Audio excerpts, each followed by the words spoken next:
تو میں یہ بات کر رہا تھا میرے بھائی، صحابہ کرام جیسے ہم بن نہیں سکتے، کیونکہ انہوں نے، صحابہ نے کس کی صحبت اٹھائی ہے؟ نبی کریم صلی اللہ علیہ وسلم کی. تو اس سے پتہ چلتا ہے کہ اہل اللہ کی صحبت، یا جو جتنا بڑا بزرگ ہوگا اس کی صحبت سے جو کچھ حاصل ہوتا ہے وہ کسی طریقے سے حاصل نہیں ہو سکتا.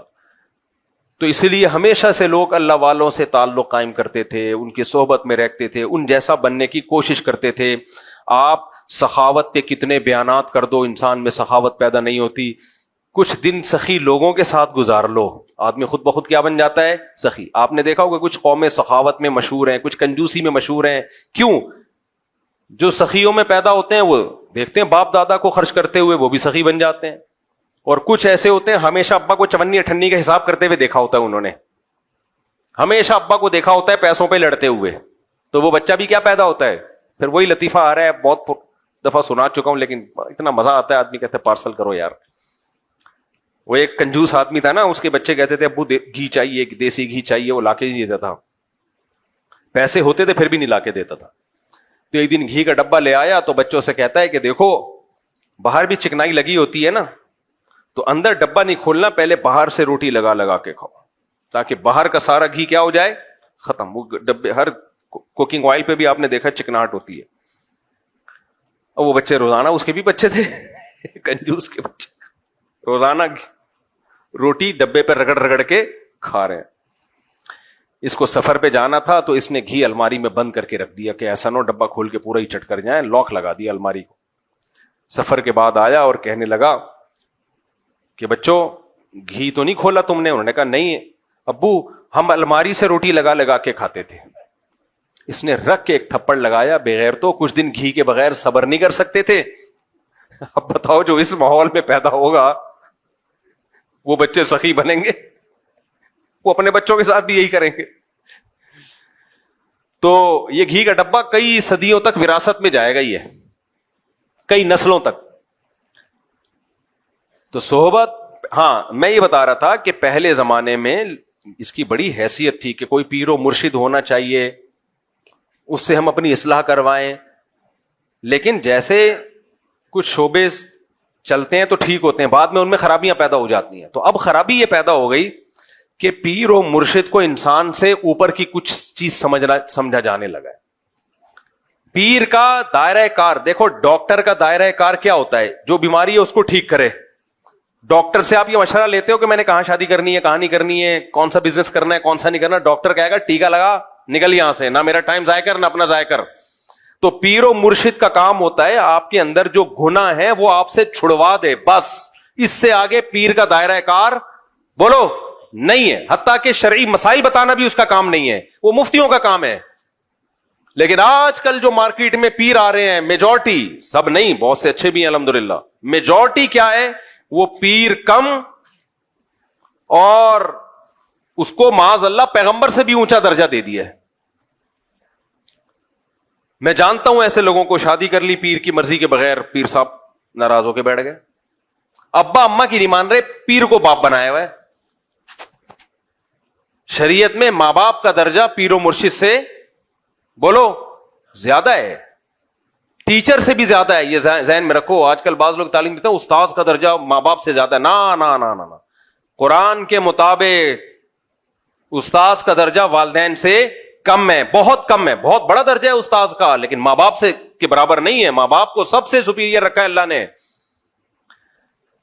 قرآن کے الفاظ دیکھو، عیسیٰ علیہ السلام پیدا ہوئے ماں کی گود میں، جب بول رہے ہیں تو برم بوالدتی، توحید کا اعلان کر کے کہہ رہے ہیں اللہ نے مجھے حکم دیا کہ اپنی ماں کے ساتھ اچھا سلوک کروں. میں ابھی ماں کی گود میں ہے. وہ پیغمبروں کو حکم ہے ماؤں کے ساتھ اچھا سلوک کریں.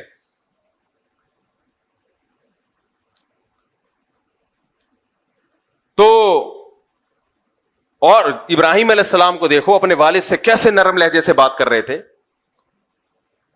تو اس لیے سب سے بڑا مقام، استاد سے بھی بڑا مقام کس کا ہے؟ تو پیر و مرشد کا ماں باپ جیسا مقام نہیں. اب بعض لوگ پیر و مرشد سے بیعت ہوئے، وہ پیر صاحب ان کے گھروں میں ایسا گھسے ہیں، ماں باپ کہہ رہے ہیں ہمارا بچہ ہمارے ہاتھوں سے نکل گیا بھائی، ہم نے تو بھیجا تھا گناہ چھوڑوا دیں گے، تو سارا دن پیر صاحب کی خدمت میں لگا رہتا ہے، ہمیں ہمارا تو رہا ہی نہیں ہے. یہ مولانا شلوی تھانوی رحمۃ اللہ علیہ بڑے حکیم تھے, حکیم الامہ تھے. حکیم سے مراد حکمت والے. انہوں نے ان پیروں پہ رد کرتے ہوئے لکھا ہے کہ لو تھی کسی اور کی اور ہو کسی اور کی گئی ہے اولاد. جنا کسی نے اور ہو کسی اور کی گئی. نہ نہ نہ, جنہوں نے جنا ہے انہی کی رہے گی. ہمارے شیخ حضرت مفتی رشید احمد صاحب سے کسی نے پوچھا کہ حضرت پیر صاحب اگر کسی ایک بات کا حکم دے رہے ہوں اور والدین اس کی دوسری بات کا حکم دے رہے ہوں تو والدین کی مانے یا پیر صاحب کی مانے؟ حضرت نے فرمایا وہ پیر ہی نہیں ہے جو ماں باپ کی مرضی کے خلاف آپ کو حکم دے, کیونکہ اس کا کام ہے شریعت پہ چلانا. تو شریعت تو کس کو؟ ماں باپ کی اطاعت کا حکم دیتی ہے. وہ کہے گا تم نے پوچھ کیسے لیا مجھ سے؟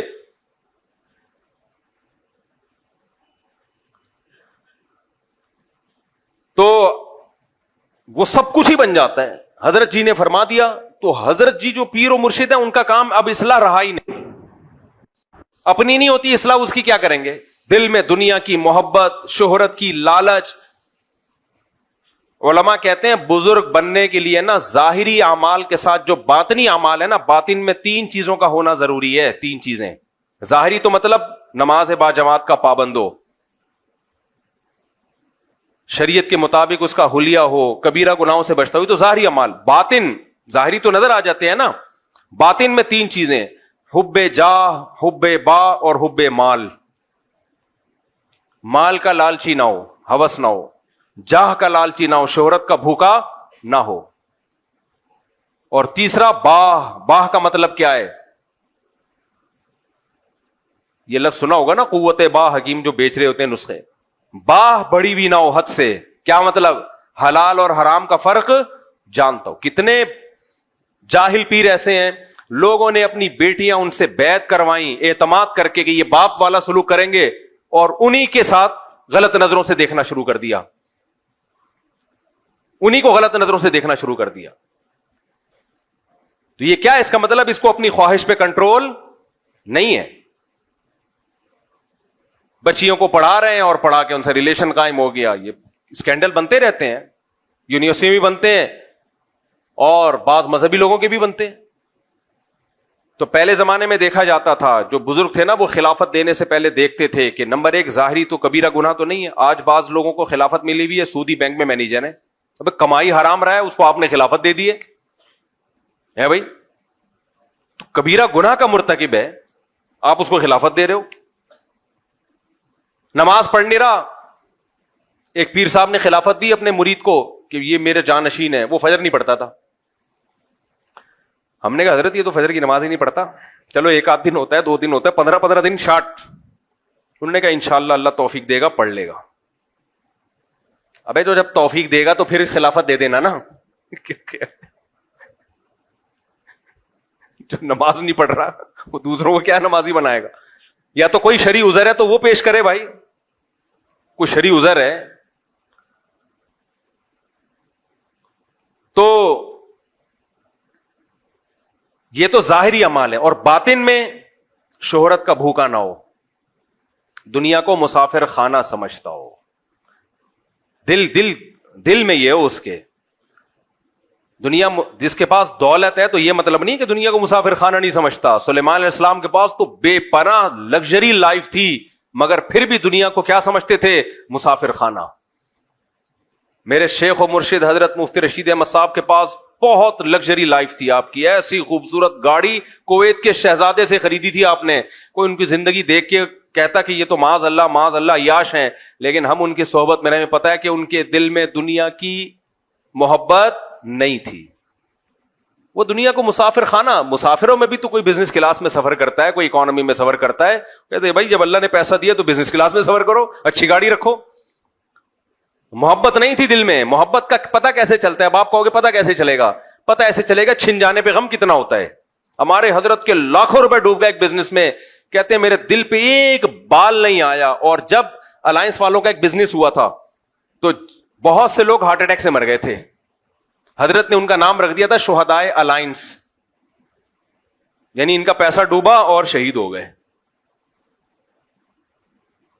اس سے کبھی بھی اندازہ نہ لگایا کرو کہ کوئی بزنس کلاس میں سفر کر رہا ہے یا بڑی گاڑیوں میں گھوم رہا ہے تو یہ دنیا کی محبت اس کے دل میں ہے. نہ نہ نہ نہ, ایسے تو آپ دھوکہ کھا جاؤ گے بھائی. آپ تو سلیمان علیہ السلام کی شاہی زندگی دیکھو گے تو آپ سمجھو گے یہ پیغمبر بھی معاذ اللہ دنیا پرست ہے. نا دنیا پرستی کا پتہ دل کی کیفیت ہے.